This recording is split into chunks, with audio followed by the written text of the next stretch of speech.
Bueno, qué placer es saludar a esta hora de la noche, ya 8 de la noche de hoy, jueves 5 de mayo, al doctor Juan Manuel Galán. Él es el director del Nuevo Liberalismo. Gracias por estar conmigo en esta charla de hoy.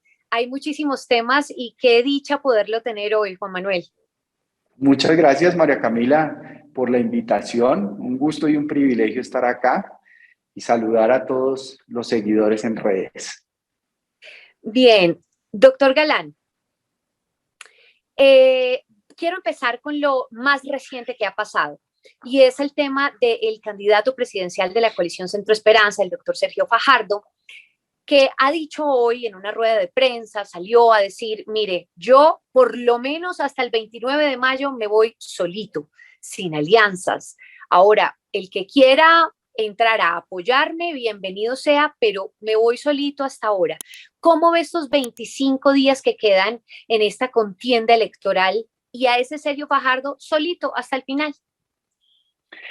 Pues son 25 días, María Camila, muy retadores porque estamos en un momento muy álgido de polarización, que es un fenómeno que le está pasando a muchas democracias en el mundo, que terminan dividiéndose en bandos enemigos, ni siquiera bandos que piensan distintos, sino bandos que solo les sirve la desaparición del contrario y que el otro lo que piense es el enemigo. Eso está pasando en Polonia, en Brasil, en Estados Unidos.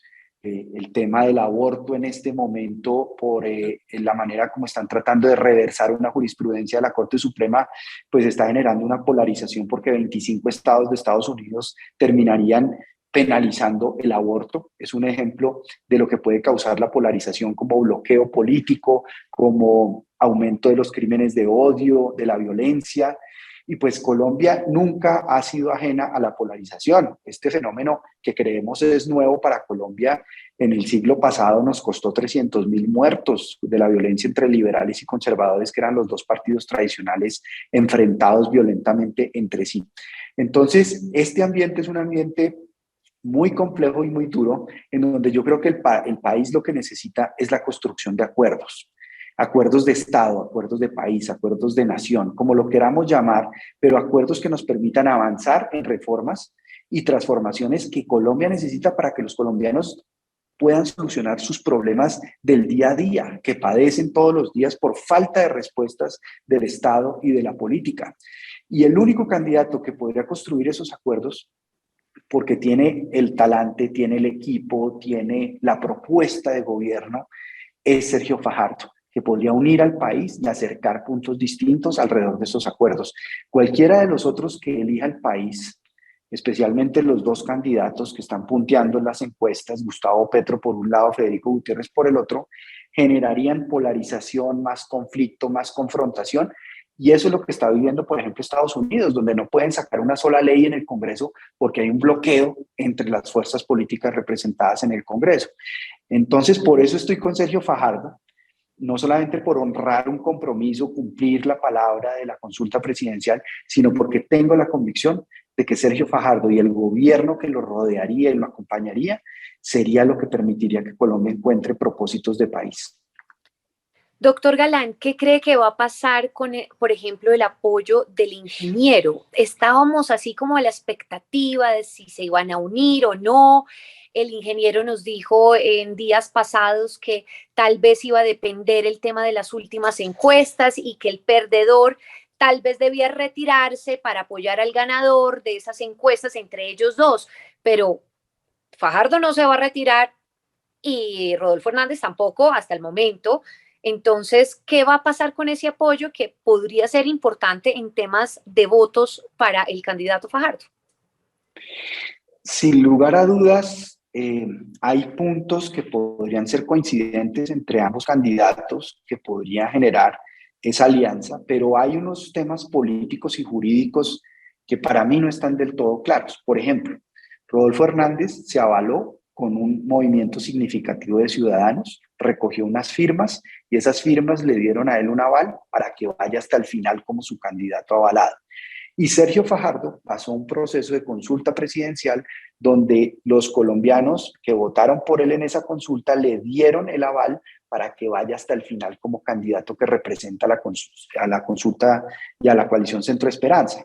Entonces, eso genera un problema político de que el uno se desmonte en favor del otro, y también hay unos problemas que no son del todo claros. Hay gente que tiene interpretaciones de que eso no tiene ningún problema, otros dicen que sí.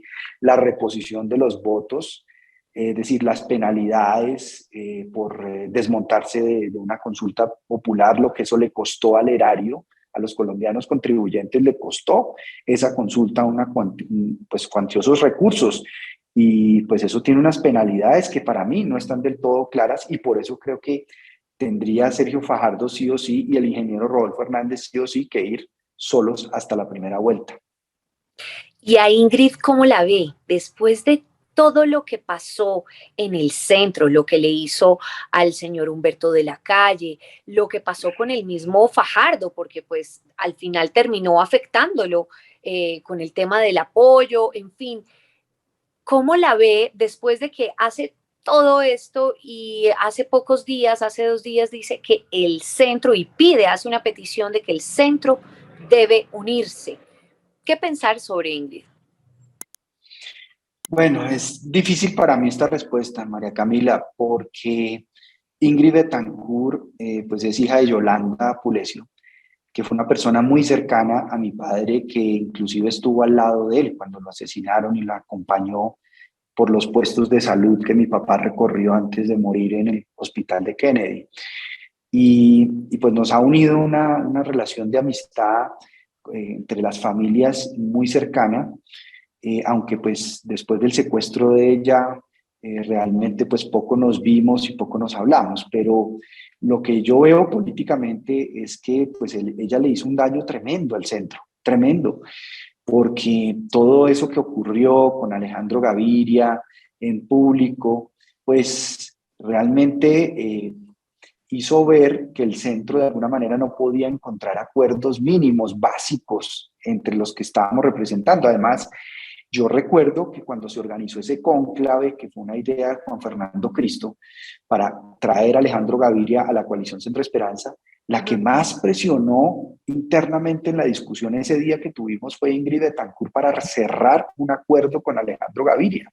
Entonces quedamos todos desconcertados cuando ella se empeña en traerlo y después se empeña en sacarlo de la manera como lo sacó públicamente. Entonces el daño que se le hizo al centro por parte de esa actitud que ella tuvo, pues fue brutal, fue muy, muy grave, muy, casi que diría yo irreparable. ¿Le da confianza la señora Ingrid ahorita que quiere, digamos, tal vez de pronto unir al centro? Pues no, la verdad no me da mucha confianza lo que pueda pasar con ella, y además pues yo veo muy poco ambiente en la coalición Centro Esperanza después de lo que ocurrió para que eso se dé. Ahora, ella, si tuviera un gesto de grandeza, que yo creo que lo puede tener todavía, debería retirarse sobre todo para permitir que Humberto de la Calle pueda hacer la campaña tranquilamente en estos días que quedan antes de la primera vuelta, que la quiere hacer, obviamente, por Sergio Fajardo, pero no lo puede decir por obvias razones de doble militancia, pero además que Humberto de la Calle también pueda tener esa libertad de tener tranquilidad, que no le va a caer un proceso encima de pérdida de investidura o de anulación de la elección, porque eso pues sería gravísimo para una persona como Humberto de la Calle, que no se merece eso, no se merece ese tratamiento después de lo que ha representado él para el país y para la paz de este país. Creo que es muy importante que él esté en el Senado y que podamos armar una bancada con personas y figuras como él, como Julia Miranda, como Juan Sebastián Gómez, que son los representantes a la Cámara del Nuevo Liberalismo, para trabajar y hacer control político y sacar proyectos importantes para el país en el Congreso. Doctor Galán, hace muy poquito el país se enteró sobre unas graves amenazas que estaba recibiendo el candidato Gustavo Petro de un grupo armado ilegal. Y pues salieron muchas voces a rechazar el tema, incluso voces de la oposición, es decir, del mismo presidente de la República, de Paloma Valencia, de una cantidad de personas del Centro Democrático que rechazaron, digamos, estas amenazas. Sin embargo, pues sigue habiendo gente que dice o que pone en duda esas amenazas y que dicen que esto hace parte de una estrategia para que el señor Gustavo Petro pues pueda ganar más votos y atención sobre todo. ¿Usted qué cree de esto? Bueno, yo lo que creo es que este es un tema muy serio, que no se puede tomar a la ligera, porque una cosa, y lo digo obviamente guardando las proporciones, pero una cosa es que salga Nicolás Maduro a decir que hay un plan para asesinarlo, que lo ha hecho en el mil veces y ya le pasó lo del pastorcito mentiroso, pero otra cosa es que ocurra en Colombia, porque en Colombia el antecedente que tenemos de la campaña de 1990 con 4 candidatos presidenciales asesinados, eso, mejor dicho, es inimaginable en cualquier país del mundo que en una campaña presidencial asesinen a 4 candidatos presidenciales, a Jaime Pardo Leal, a Luis Carlos Galán, a Bernardo Jaramillo Osa y a Carlos Pizarro. Los asesinaron en ese momento. Entonces, cualquier amenaza recibida por un candidato presidencial o por Gustavo Petro en este caso, pues tiene que ser tomada muy en serio por las autoridades que deben tomar todas las medidas para garantizar la vida de los candidatos y que puedan hacer campaña libre y tranquilamente por todo el territorio nacional. Doctor Galán, usted lo dijo al principio de esta entrevista y es que a medida que se van acercando las elecciones, hay más odio, hay más intolerancia, incluso en las casas, uno ya no puede hablar con el tío que piensa distinto a uno, ¿no? Se ve desde las casas hasta, obviamente, las redes sociales. Egan Bernal no puede lanzar un trino porque lo acribillan apoyando a un candidato o a otro. En fin, y esto está pasando, usted lo dijo, en muchas democracias, no solamente en América Latina, en Estados Unidos, en fin. Yo quiero preguntarle, usted desde su corazón, ¿cree que el centro en Colombia ha tenido alguna responsabilidad de lo que está pasando, de esa división y lo que siempre se ha visto desde hace 4 años? ¿Qué responsabilidad tiene el centro allí? Pues yo creo que hay una corresponsabilidad, María Camila. Y cuando digo corresponsabilidad, me refiero a lo que nos compete a las fuerzas políticas que hemos tratado de construir la propuesta de centro, pero también a diferentes sectores, y lo digo aquí también con todo cariño y con todo respeto por los medios de comunicación, ciertos sectores y ciertos medios de comunicación y espacios de opinión y espacios donde podría hacerse más visible el centro, porque para hacerse viable hay que hacerse visible. Yo entiendo que el centro cometió muchos errores y cometimos errores en la manera como articulamos la coalición, en la manera como nos percibió la opinión pública, en la manera como nos supimos tal vez comunicar adecuadamente cuál era la propuesta, la identidad, lo que hacía diferente al centro y lo que realmente permitía sacar al país del pleito político, sino que caímos muchas veces en ese mismo pleito político y eso fue un error. Y yo creo que la gente en este momento quiere ver cuáles son los mensajes por la positiva. Está cansada de las agresiones, de los insultos, de las descalificaciones y quiere realmente tener esperanza, tener alguna ventana de oportunidad de que este país va a salir adelante y tiene con qué y con quién salir adelante, que yo creo que sí lo tiene. Entonces eso pues, nos causó mucho daño y no supimos hacernos suficientemente visibles y si hacer suficientemente visible nuestra propuesta, nuestras ideas. Y realmente pues también los dos extremos repitieron la receta del 2018. Pues cuando las recetas funcionan, ¿para qué cambiarlas? Aplicarlas de la misma manera.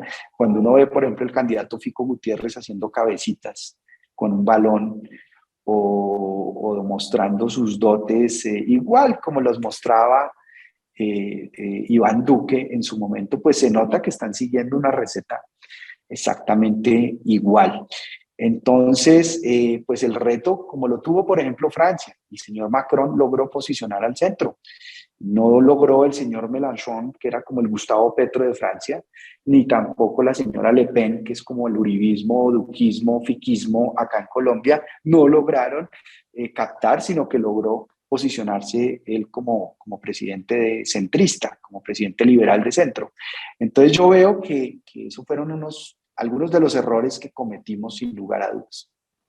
Pero aparte de esa falta de visibilidad, honestamente, ¿usted no cree que entre ustedes en el centro, entre los distintos partidos políticos del centro, no solamente hubo errores de comunicación, sino de esa cohesión de centro? Porque es que cuando veíamos que en la izquierda, pues estaban los de la izquierda, en la derecha estaban los de la derecha, en el centro se estaban dando patadas, se estaban, ¿no? Entonces, Robledo con el otro con el otro. Entonces, era muy fuerte la disputa que había y tal vez, yo no sé si está equivocada, pero hubo una decepción de mucha gente cuando llegaron las elecciones legislativas y tal vez por eso no les fue tan bien. ¿Estoy equivocada? No, es así, es cierto, sin lugar a dudas eso es cierto.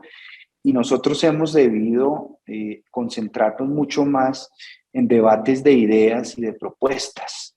Y esos debates no los hicimos, un poco por la dinámica que tuvo la competencia interna en la consulta presidencial de la consulta Centro Esperanza, en donde muchos reclamamos durante mucho tiempo: hay que hacer debates, hay que ir a las regiones, hay que ir a las universidades, hay que confrontar propuestas, que la competencia sea por ideas, sea por propuestas, y defender con argumentos, sin descalificaciones personales, sin agresiones, esas ideas. Ahora, nosotros en el nuevo liberalismo, pues tenemos un ADN al cual no le podemos fallar, que es un ADN de cambiar la manera de hacer política, de denunciar el clientelismo, de denunciar la compra de votos. Y para nosotros eso es una postura que es muy importante mantener. Pero pues la gente tuvo una impresión en muchos sectores de que nosotros nos creíamos los impolutos, los puros de la política aséptica, de asepsia en la política, como decía Lucas Pombo en su columna de Cambio. Y yo creo que eso también fue una narrativa equivocada, porque uno puede hacer una política distinta, renovada, pero pues también tuvimos una circunstancia muy complicada, María Camila. Nosotros nos devolvieron la personería jurídica un mes antes de que se cerraran las inscripciones de las listas al Congreso. No teníamos recursos, un partido exterminado que se resurgía de sus cenizas y una cantidad de enemigos por dentro y por fuera, algunos inesperados, insospechados, que nos distrajeron y nos hicieron perder mucho tiempo para podernos organizar y para haber podido tener una estrategia más clara en un momento dado. Pero hicimos un esfuerzo genuino, sincero, honesto, de conformar, por ejemplo, una lista de lujo para el Senado, que todo el mundo nos lo reconoció. Una lista representativa, incluyente, diversa, que incluía la periferia regional de este país, que incluía las etnias, que incluía las causas de las mujeres, no las mujeres para la foto ahí como candidatas para figurar, sino mujeres que han construido un liderazgo social, como Yolanda Perea, como Mabel Lara, como Jennifer Cañaveral. Es decir, muchas de las mujeres que estuvieron en esa lista del Senado. Realmente es una lástima que el país se haya perdido la oportunidad de haberlas tenido como senadoras, haciendo bancada, presentando proyectos de ley que avancen en los derechos de las mujeres, debates de control político, pero lo hicimos, la verdad, cometiendo errores, pero en medio de también unas grandes dificultades. Con las uñas hicimos esta campaña, María Camila. Eh, el que quede en la presidencia, sea el que sea, tiene temas muy difíciles de superar, demasiado, y por lo menos a corto plazo y a mediano plazo. Y le estoy hablando de temas de conflicto armado, le estoy hablando de temas económicos, le estoy hablando de la corrupción tan brava que hay. ¿Usted cree que, no le voy a preguntar en caso de que quede Fajardo, porque ya sabemos que ustedes dicen va a haber un cambio? En caso de que quede el candidato Gustavo Petro, ¿usted cree que puede haber un cambio en esos ítems que le acabo de nombrar, en el tema de corrupción, en el tema del conflicto, en el tema de la economía? Pues yo creo que cualquiera que sea el presidente a partir de este año va a necesitar demostrar su capacidad de unir al país, porque si la polarización continúa, si la polarización se profundiza, que el problema que tenemos es que el interés de los extremos es profundizar y mantener esa polarización, porque eso es lo que les permite tomar fuerza. Y eso es una cosa muy perversa para el país, porque entonces el país queda mirando un chispero, como dicen popularmente, porque ve ahí unos políticos peleando, enfrentados, que se insultan, que se desacreditan, que se descalifican, pero que no avanzan en la construcción de acuerdos sobre reformas y transformaciones que el país necesita. Para sacar adelante la reforma pensional se necesita un acuerdo nacional.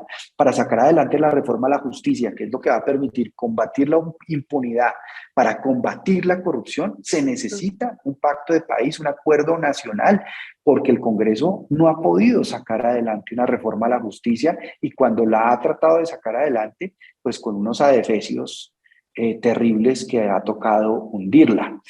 En muchos temas, en el código electoral, que seguimos sin tener un código electoral, estamos con el código electoral del 86, con los problemas que tuvo el 13 de marzo la elección al Senado. Tenemos que hacer una reforma laboral también, la reforma tributaria y fiscal que toque las finanzas de las regiones y de los territorios a nivel local. Es decir, van a ser reformas dolorosas, difíciles, que van a implicar sacrificios. Y si no se logran a través de acuerdos, pues no se van a lograr.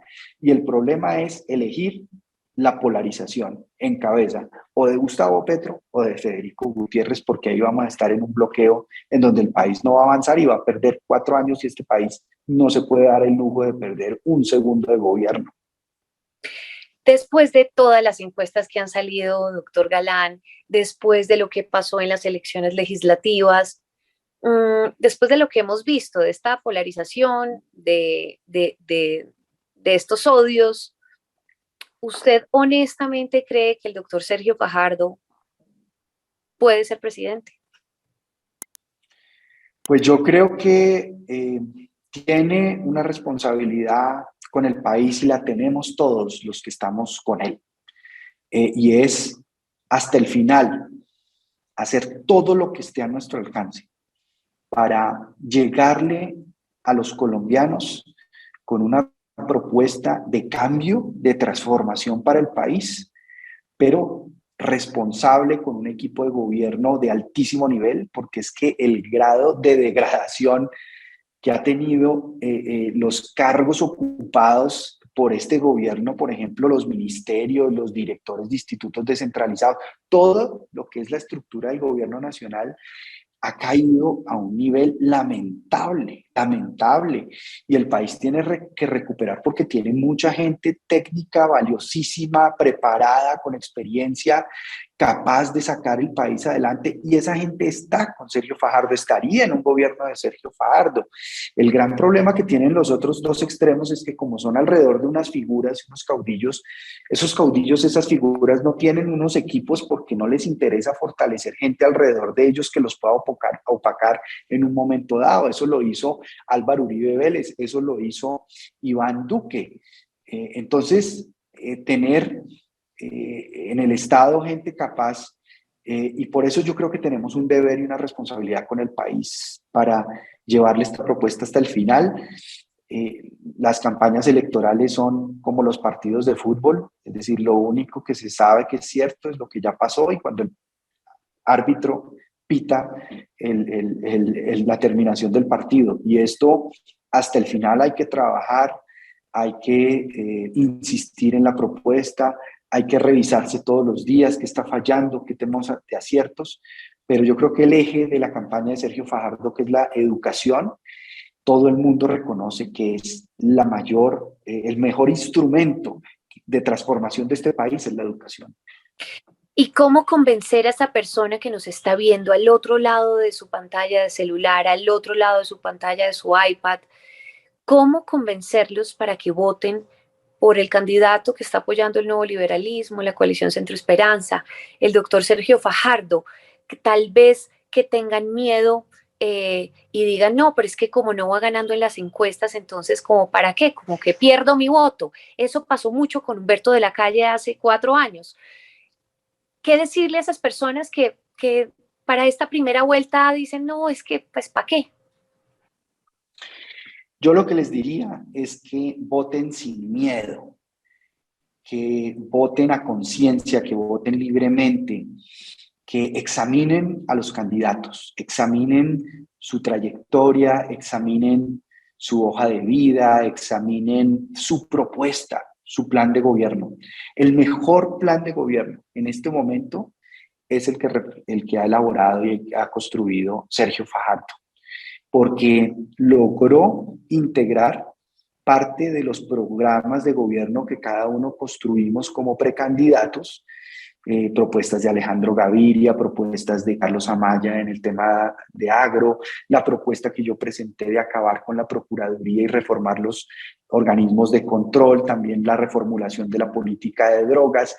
En política de género, realmente Sergio Fajardo está acompañado de un equipo de mujeres de lujo, con un programa de lujo para avanzar en la conquista de derechos para las mujeres, por ejemplo, por citar un ejemplo, en el tema medioambiental, el cambio climático, la reforestación, es decir, que miren esas causas, esos temas, esas propuestas que tiene Sergio Fajardo, que miren el equipo que lo acompañaría en el gobierno y que miren que en primera vuelta pueden votar por quien quieran. Eso es lo interesante de tener una segunda vuelta. En la segunda vuelta es una lógica completamente distinta en la motivación del voto, pero en la primera vuelta ustedes pueden votar como quieran, por el que quieran, libremente, a conciencia.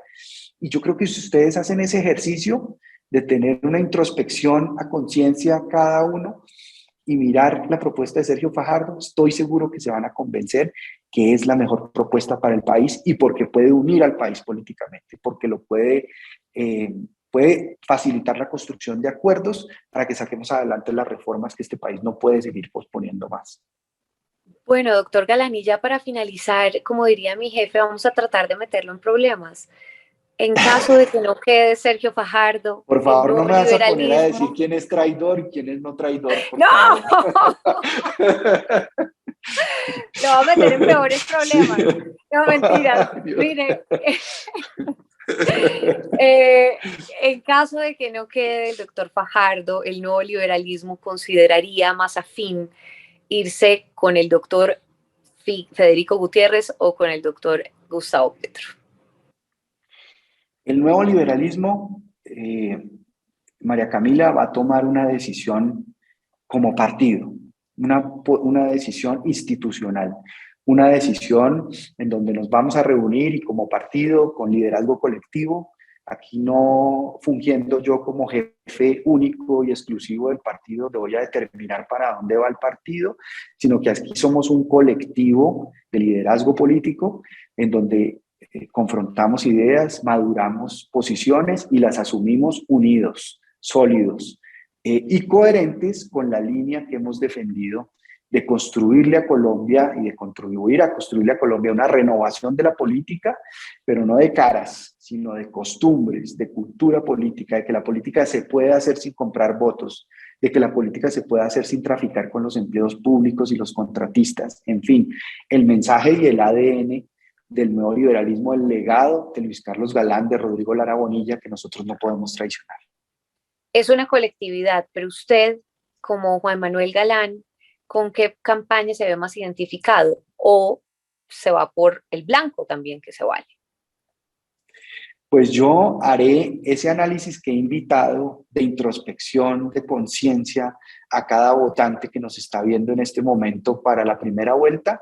Haré ese ejercicio de conciencia para la segunda vuelta y voy a votar con toda responsabilidad, pero pensando en la coherencia de la línea que hemos mantenido, porque el patrimonio más grande que puede tener hoy el nuevo liberalismo no es de cargos en la administración pública, de poder, es de credibilidad, es de confianza, es de seriedad, que la gente dice, eso es algo distinto, eso es algo diferente.